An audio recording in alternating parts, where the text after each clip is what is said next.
Bears Talk Thursday here from the Blowing Rock Draft House, and it's a Veterans Day Bears Talk Live, and we at LR Athletics cannot thank veterans enough for their sacrifice now and every day, because we wouldn't be able to do what we do without veterans and what they've given for our country to be able to do the things we love. So thank you to all veterans out there. Eric Bach, happy to be joined as always by head coach Mike Jacobs of LR Football. It is maybe the biggest weekend of Bears sports of the entire school year. Volleyball senior night tomorrow night. A win keeps them in contention for a SAC regular season championship. They've already clinched the top 4 seed, so they'll be hosting a SAC tournament game next Tuesday. Women's soccer, who we're coming up next with Gary Higgins later in the show. They compete in the SAC semifinals tomorrow afternoon in Matthews, North Carolina against Queens. Swimming competing with Catawba and Wingate this weekend down at Catawba. Men's basketball plays in the SAC Peach Belt crossover at Queens tomorrow and Saturday. Women's basketball hosts the SAC Peach Belt crossover this coming weekend. And, of course, the 100th game between LR and Catawba between the bricks this weekend. So, Coach, you guys are playing your best football of the whole year, 56-20 win last week over Barton. Another near 500-yard day on offense. But after a slow start in the first half, you guys played almost a perfect second half to really pull away with that game. Yeah, I thought we came out and really in the second half, we were a little slow in the first, but, a few self-inflicted errors. But once we got that corrected, I thought our kids came out and played really well. I think we scored on our first 5 possessions in the second half. So, excuse me, I got a bit of a cold. Yeah. It's cold season here in November in Hickory, but no COVID, just a cold. No COVID, just a cold. Another 150-yard day for Dewey.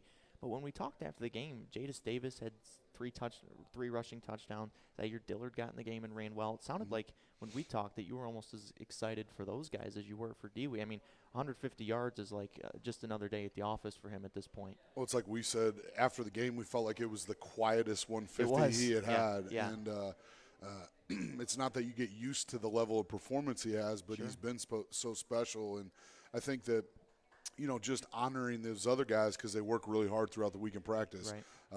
Jadis has been contributing pretty consistently for us. He has. He's closing in on 500 yards rushing himself this season. So as we get rolling, and then, a guy like Zaire, who's been our scout team player of the week a handful of times, to see him get in the game and run hard and fast and really have some success was awesome. Third straight game for the defense, scoring a touchdown. Percy King, 80-yard pick six. But it was just another great day for the defense. Held one of the nation's best rushers in Jordan Terrell. He ended up with 107 yards, but a lot of those were late kind of garbage time yards that he picked up. But it was just a really good job by the rushing defense. And, again, creating a takeaway in points for the defense is such a key. Yeah, they've been fantastic. I think over the course of the last, 5 games, I think we've outscored our opponents 191-29. That is correct. And so, with what our defense has done, and especially against a dangerous rusher like Terrell was, really force him to be a little bit one-dimensional. There's a fair amount of wind on Saturday. It was, yes. So, if you were going in the one particular direction, you had a pretty steady headwind. So to be able to run the ball ourselves and force them to throw it a little bit, I thought was key to the victory. And then, I thought field position-wise, we did a really good job winning the battle of field position most of the day as well. Double-digit tackles for John Ross May, had the pressure that led to the pick six. But one guy, JR, had the pick six last week, SAC Defensive Player of the Week. We talked about him last week. But one guy I think that's kind of flown under the radar a little bit on defense this year is Andre Jefferson. 3 sacks in the last 2 games, 9 tackles for loss. It feels like we don't talk about him too much, but he's been a real impact player for you guys on the D-line. We should. He's super disruptive. Yeah. He's kind of another one of those kids that this is technically his freshman year. He played in the spring for us last year, but was just kind of learning how to do stuff. Mm-hmm. And as he's gotten better and more disciplined in his practice habits, he's been able to play inside and outside for us.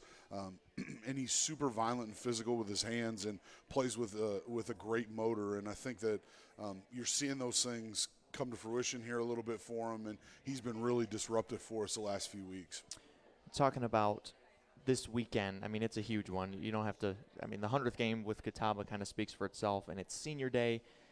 You guys still right on the cusp of the playoffs. Maybe need a little bit of help to get in, but obviously you guys have to win to put yourself in that position. Sure.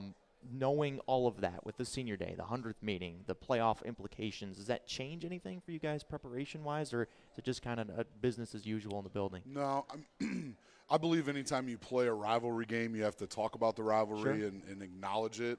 But as far as how we prepare and what we do, we're super consistent that way. We approach practice each and every day the same way, and we try to have really good championship habits each and every day that we go out there. And so I think our kids have done a great job. I thought we had a great Wednesday practice yesterday. Thursday is the kind of day we blend everything together, right? Sure. You know, Tuesdays for us are kind of normal down and distance. Wednesday's more the situational football, and then Thursday's a blend. So we'll get ready to finish things off, and they'll be ready to play. You know, as you said, senior day, a lot of these guys super seniors who really put their lives on hold to have an opportunity to play one last time and to get a chance to do it at home between the bricks. And, you know, it's our Letterman's weekend, so we look to have a bunch of football alumni back. Obviously, the 100th meeting with Catawba. There's a lot going on. We ought to have a packed house on Saturday. It's the sixth most played rivalry in the history of Division II, so it's one has such a long history. But it's your first go-around with Catawba. It is, yeah. Supposed to play him in the spring, got COVIDed out. We use that as a verb now. The game, but it's a pretty important one to have as your first one in this rivalry. I mean, number 100, that's pretty meaningful. Yeah, absolutely. and what a great rivalry. I mean, 100 years of anything it shows great lasting power. It's like almost a 50-50 split, exactly. too. Yeah. And that, you know, that has to show our kids that it's anybody's game. Right. You know, Catawba's 5-3 coming in. They've had a few games canceled because of COVID stuff, but they're playing pretty good football. And, you know, at times been a little bit up and down, not too dissimilar to everybody in the country this year. But when they're on, they play really well, and they do a nice job. You mentioned them. They've been a bit of an enigma. They've beaten and played close games with good teams, and then they've had some head-scratching losses that make you go, But what is your take on them coming into this final game? I think they're well coached. I think Curtis does a great job. I think they do a nice job in special teams. I think they fly around on defense, and I think they have some skill guys on offense that are scary. Kawan Pryor plays in the slot. He plays some running back, does a little bit of everything for him. And then I think really what separates them is their quarterback's pretty dangerous with his feet. He can extend plays in the pass game. They run some read option stuff where he is the primary ball carrier, and they've been able to have a bunch of success with that. We talked about Senior Day, Letterman's Day. There will be a lot of alumni back, but 25 seniors will be honored before the game. And while you and your staff didn't recruit any of them to LR, they have been such a key piece to your transition. So what does this class that's going out this year mean to you and your staff? It's hard to even put into words. Yeah. You know, to ask those kids to give up a bunch. First of all, to ask them to buy in when we first got here. Sure. But then when the whole world goes on hold for a year and a half, to ask them to extend their college career for maybe the benefit of someone else, and their amount of buy-in's been unbelievable. They work really hard. They've shown great leadership. They've helped us learn the ins and outs of LR as we've gotten settled in, and I can't say enough. They have fun. They work hard. They play for each other. They've had a ton of accomplishments in terms of what they've done, and hopefully our season's not over. And, you know, we'll keep adding to those things. But just super appreciative of them, super appreciative of their hard work. A win Saturday puts the Bears right there in the playoff picture. So, Coach, good luck. Thanks for your time. We'll talk to one of those super seniors coming up, Preston Joseph, next on Bears Talk Live. What does unlimited mean to you? At Carolina West Wireless, it means unlimited media, unlimited fun, and unlimited access to our nationwide high-speed network. Sign up today for an unlimited data plan and pay just $35 per month per line for 4 lines, and we'll include hotspot and big-time savings on a new smartphone. Take $350 off the revolutionary new Samsung Galaxy S20 and get more out of your unlimited. Expect more, get more. Only from Carolina West Wireless.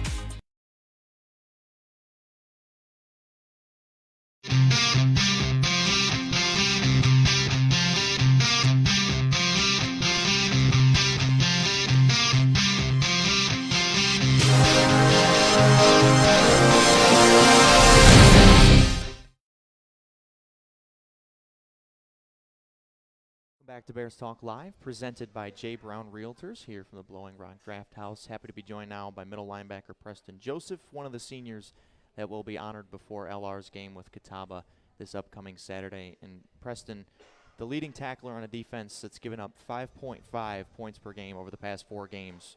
I mean, the numbers kind of speak for themselves, but what can you say about the way this unit is playing right now as we head down the home stretch of the regular season? Well, ever since UVA-Wise, yeah, when we took that tough loss, Coach Jacobs talked a lot about taking the hard left, and our team's really done that. And, we've really caught a lot of momentum since then. And I'm just, we're rolling right now. 3 defensive touchdowns the last 3 weeks. You scored the first one against Limestone.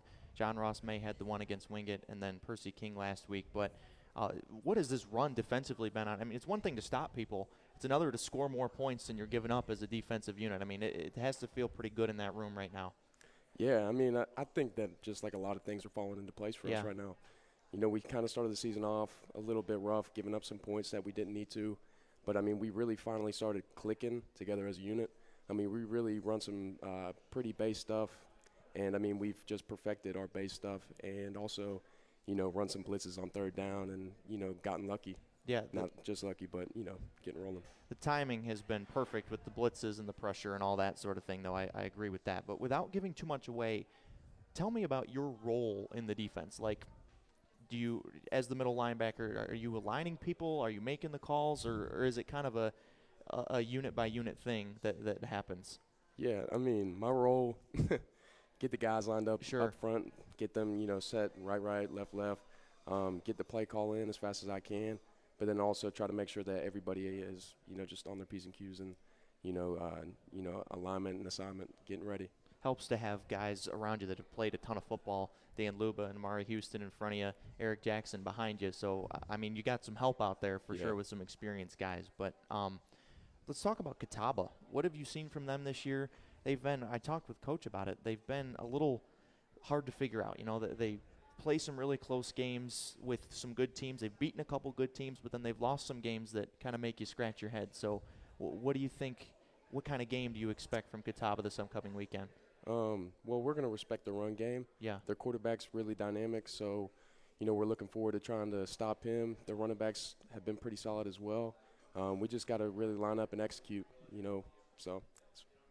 So, it's the 100th game this weekend between LR and Catawba. Pretty cool for you to be able to say that you've played in such a milestone game in a rivalry that has so much history. I mean, it's got to be pretty exciting to play in number 100. I mean, to be able to say, hey, I won number 100 against Catawba, that's got to be a pretty cool thing for you. Is maybe could be never know your last game in LR. Yeah, I mean, anytime you get to play in a rivalry game at LR, man, it's precious, and I'm looking forward to playing against Catawba, and then hopefully getting the win as well. So you're a Georgia boy. What brought you to LR from Georgia? How did you hear about LR? Like, what put the Bears on your radar when you were first making your college decision? I mean, back in high school, man, I was a 2-sport athlete. Sure. I was actually looking to play baseball coming out of high school. I thought I was gonna, go to. I had a few D2 offers and some JUCO schools as well, but I got an offer from LR. Coach Brock actually was my recruiter, and he came to my house and ended up bringing me here. And I mean, man, I tell him all the time. Every time I see him, I'm like, man, it's the best decision I ever made. So when you hear the words senior day and last home game, what kind of feelings and emotions does that bring? Bittersweet. Yeah. I mean, just not necessarily knowing whether this is going to be our last game. I mean, my emotions are kind of torn right now. I obviously don't want the season to end, but I'm going to try to cherish every single moment that I can, especially with this, more than likely being our last home game. So I'm going to, take every single second of it and try to enjoy it. What is this group of seniors that Coach talked about has been through, a coaching change and then right after that a pandemic that kind of changed the world? So the fact that you guys, 25 of you, have kind of stuck together through all that, what does this group mean to you? I mean, everything. Yeah. I mean, the guys that I came in with, I mean, we probably came in, like my class was probably 60 to 70 that came in, and then 25 that have really stuck it out.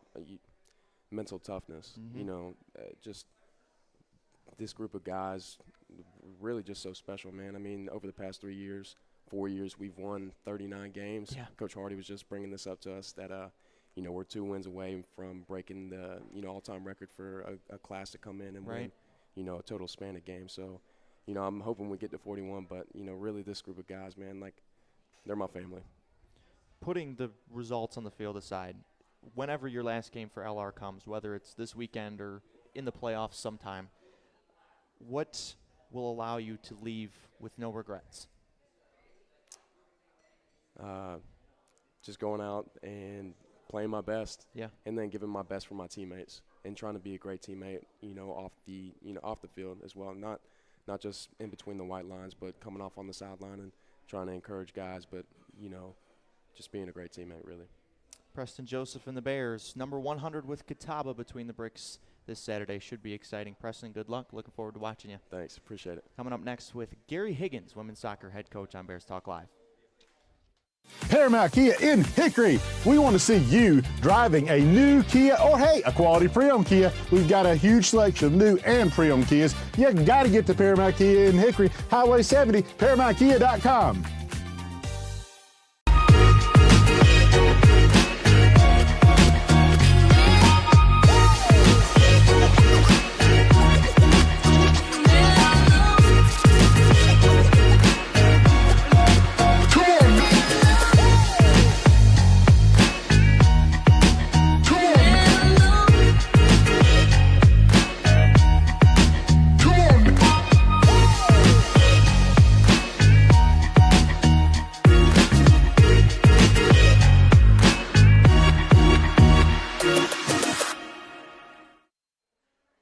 Welcome back to Bears Talk Live, presented by J. Brown Realtors here from Blowing Rock. Eric Bach, happy to be joined by women's soccer head coach Gary Higgins. Bears have made it to the semifinals of the SAC tournament. They play Queens tomorrow afternoon in Matthews, North Carolina, trying to win the SAC tournament for the second season in a row and become the first and hopefully only team in SAC history to win the tournament twice in the same calendar year. So, Gary, after a couple losses in a row late in the season to Newberry and Wingate, you guys have really turned it around in a short span of time, winning 2 games in a row against 2 good teams in Carson Newman and Limestone. So what do you think kind of flipped the switch for you guys late in the season? Yeah, it was a challenging time for us, obviously, with those 2 games. The Newberry game was – soccer can be a very cruel sport at times in terms of you're on top with possession, you're creating chances in the final third, but it's very difficult to score a goal. And then all it takes is 2 seconds to score one on the other end. So that's kind of what happened in Newberry, and it was a tough pill to swallow. And when you're not used to losing that many games, it can feel worse than it actually is. Sure. But then right around the corner, we had Wingate coming in that next week, so that's a big rivalry game, and you're trying to get up for it. But that game was probably definitely Wingate had the better of the first half. They probably outcompeted us, which was disappointing. But then second half, we took it to them, and they got one against a run of play right at the end. So not only are we not used to losing that many games, but losing 2 in a row was frustrating, disappointing, not only for the coaching staff, but more importantly, the players. The players felt it, and they were like, okay, let's rally together. Let's really make a push here towards the last couple of games of the season, and let's finish strong. So that's what they done against Carson Newman and Limestone, who are, like you mentioned, very, very good teams with double-digit wins. And the good thing about college soccer is you can't feel sorry for yourself for too long, because you'll have a game in a few days or a week. So we just bounced back in the Carson Newman game and performed well. And then I thought we performed even better against Limestone. 7 people on the all-conference teams, 2 on the first team, Vivian Becker-Peralta and Rhea Acton, Leonie Proesso on the second team, Evan O'Leary, Ellie Zuger, Stephanie Figueredo, and Grayson Cameron, who we'll talk to next on the third team. So, I mean, it has to feel good. I mean, the league coaches vote on that. I mean, you have a vote, but it has to feel good to get that much recognition for the hard work that these girls have put in the whole year from the league's coaches, from your counterparts. Yeah, definitely. And every one of those that you mentioned thoroughly deserved. Possibly could have been even higher, but like you said, you can't have everyone on the first and second team. But yeah, really proud of them. There's a few freshmen there in the mix amongst them. Some 3 of them. Yep, some seniors and Rhea obviously as well. So yeah, just extremely proud, and that's through their hard work and dedication to this program that they've been rewarded with all conference. And Vivian Becker-Peralta, who's a freshman on the first team, I know you really wanted her to get Freshman of the Year, and she came up just short, I think, in that voting. But still, first team all-conference is a pretty good consolation prize for a freshman center back who's just been phenomenal for you this year. Yeah.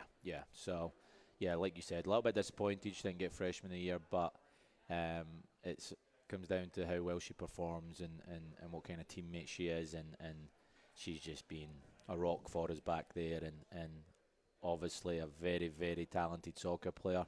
But I'm telling you, just such an amazing person, always got a smile on her face, and is such a good teammate and is always there for her teammates. So we're excited about the future, not only her, but her partner right next to her who's stepped into a starting role here recently, Kate Casey. Yeah. And they're developing a little bit of a partnership back there, which is nice to see. Kate was my next point. Her and Kara Gavigan, both defensively and offensively, have kind of emerged late in the season. Kara had the game-winning goal against Carson Newman, and Kate scored her first goal this season against Limestone. So those two people, those weren't names necessarily that had been contributing a ton, at least on the stat sheet at the beginning of the season, but now playing huge roles for both for you on both ends of the field. Yeah, definitely. And we talked about Kara a little bit after the Carson Newman game in the interview, but she really came to life at the end of the spring season in some really important games, and she's starting to do that again here. And Kara is just as honest as the day is long, and will run for you from start until finish. She's really athletic and good in the air, and just dangerous whenever she's on the field. And Kate Casey has just been the most pleasant surprise, and she's really stepped in, and again, such a great person too. Let's talk about Queens. SAC final rematch last year. That was a classic, a double overtime win for you guys in the final. Now you play in the semifinals. You guys beat them at home this year. That was a slugfest, 1-0. Scarlett Kelly gets a goal late to put you guys through, but this should be a great game for the right to play in the final this year. Oh, yeah. They're a fantastic team, third in the region, finished second in the conference, so they're above us in both rankings. But we managed to beat them in April in the final at their place, and we managed to beat them here at home.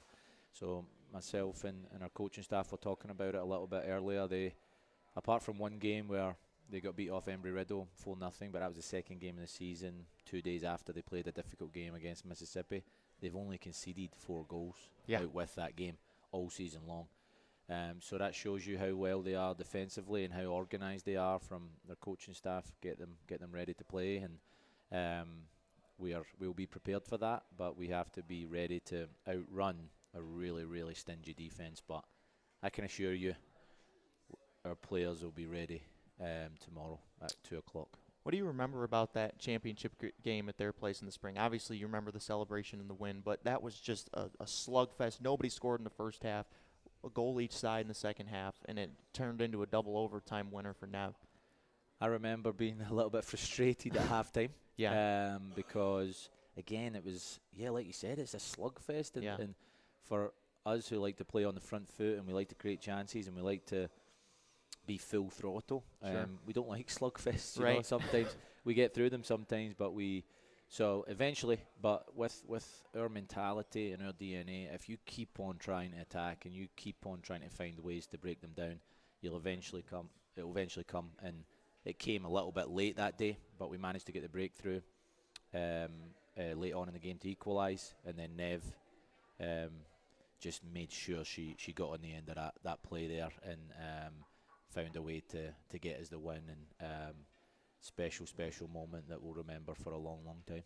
Trying to create some more memory makers this weekend. The semifinals against Queens tomorrow, and with a win, the championship in Matthews on Sunday. Coach, good luck. Thanks for your time. Last segment coming up on Bears Talk Live with goalkeeper Grayson Cameron. Thank you. What does unlimited mean to you? At Carolina West Wireless, it means unlimited media, unlimited fun, and unlimited access to our nationwide high-speed network. Sign up today for an unlimited data plan and pay just $35 per month per line for 4 lines, and we'll include hotspot and big-time savings on a new smartphone. Take $350 off the revolutionary new Samsung Galaxy S20 and get more out of your unlimited. Expect more, get more. Only from Carolina West Wireless.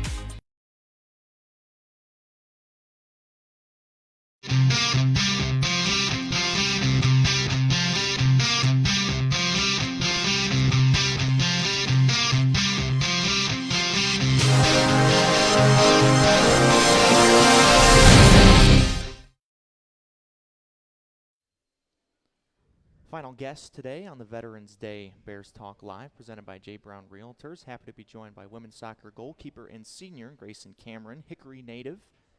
She's been in the goal for the Bears the past couple years and has been an all-conference performer 2 years in a row now. So Grayson, first of all, congrats for being on the all-conference team again. But you're from right here in Hickory, and you didn't start your college soccer career at LR. So tell me about your journey that kind of led you back home here to Lenoir-Rhyne. Yeah, so I'm from Hickory, and I signed to go to NC State my sophomore year, which was pretty early, and I was excited to go there. Played a few years, didn't work out. And then COVID hit my senior year, and actually Gary tried to get me out of high school, but I couldn't go to LR. And so he recruited me, and then COVID happened, then he called me and wanted me to come to LR, and I didn't really have any other plans and didn't know what to do, and thought, why not if you pay for my school? Yeah, it worked out pretty well for everyone involved. So second season in a row, you've been all-conference. What does it mean to get recognition like that from the other coaches in the league that are competing against you and watching you play and go, wow, she's really good? Just really thankful to get that, both years, even my first year, just coming to make a statement. There's some other good players, so I was just really thankful to get that. I want to ask you about the three freshmen on the all-conference team as well, Vivian, Leonie, and Evan. You're going to be done after this year playing soccer at LR, but it's got to feel good to leave it in hands like those. Yeah, all three of them well-deserved. I think that is just reflects our coaching staff and the recruitment that they do. They started showing up in preseason. We were really excited what they were doing, and we're ready to start playing other teams, not just scrimmaging each other. So I think they'll do great things. I want to ask you about Vivian specifically because you have a front row seat to her right in front of you at center back. But what does she do so well that earned her first-team all-conference honors? I think, the question should be, what can't she do? Sure. She, all around, is a great player. Off the field, like Coach said, she's always smiling, wanting to know about different players on the team. On the field, just looking at her, she gives her all in the air. She's just physical and just really gives her all. Always listening to me, communicating back there. A little language barrier sometimes, yeah. But she listens. She does well and, gives 100% all the time. You got your 7th shutout of the season last game in the tournament opener against Limestone. What did you guys do so well defensively that night? Limestone's a good team to keep them off the board. You guys had to have played one of your best defensive games of the season. Yeah, we did. Going in for the week leading up and even film and scouting, their wingers were the best players, and I wasn't there the first time we played Limestone. Right. And so the second time, our coach really wanted us to focus on those wingers, shut them down. We know what they were going to do, and I think that's really how we won the game, shutting those two wingers down. I want to talk about the last time with Queens. You were there for that one. We talked about, Coach and I did, a 1-0 just slugfest win. Queens had 16 shots in the game, only 4 of them on goal, but the game was played around both nets. I mean, LR had 17 shots and Queens had 16, but what do you remember about that game, and how were you able to keep them off the scoreboard? Yeah, like Coach said, it was a dogfight. Most of the ball was in the middle of the field. Right. A lot of set pieces. I just remember just giving your all, and especially in the air, communication is key, and just communication from the back line all the way to the forwards is pretty much how we won that dog. What do you remember about the SAC championship game with them last year? Because that had to have been one of the most exciting games you've ever played in. It was really exciting. I remember it was an afternoon game. It was hot. It was on turf, which we aren't really used to. Right. Afternoon game. Coach was not happy at halftime. I remember that. But I can imagine that. We wanted it. We wanted it for sure. I had never won that. I know the returning players really wanted to win that. And at halftime, we told each other and looked at each other and knew we wanted to win that game. We had to. What has been your favorite part about your time in LR? My favorite part, it's probably just the relationship and chemistry with the girls for sure. I mean, I had that at state, but here it's much closer. I've picked up some really good friends, which even after soccer and off the field, I'll continue to have friendships with, and just the chemistry our team has is just great. I've had a few seniors on the show. I asked Preston the same thing, but putting results on the field aside, what do you hope for the end of your career? What will allow you to walk away with no regrets? Yeah, Carlos in preseason actually talked to me, this is your last year, you want to have no regrets, take every practice, every film session, really take it in and just really enjoy it and just have fun. My no regrets is I want to win, 2 rings in that one calendar year you're talking about, it's never been done, and I love to have that on my resume for sure. See if she can do it. Semifinals tomorrow afternoon against Queens down in Matthews. And then with a win, the championship on Sunday afternoon. Grayson, good luck. Thanks so much for your time. We'll be back next week with Bears Talk Live to talk about hopefully a huge winning weekend for the Bears. We'll talk to you then.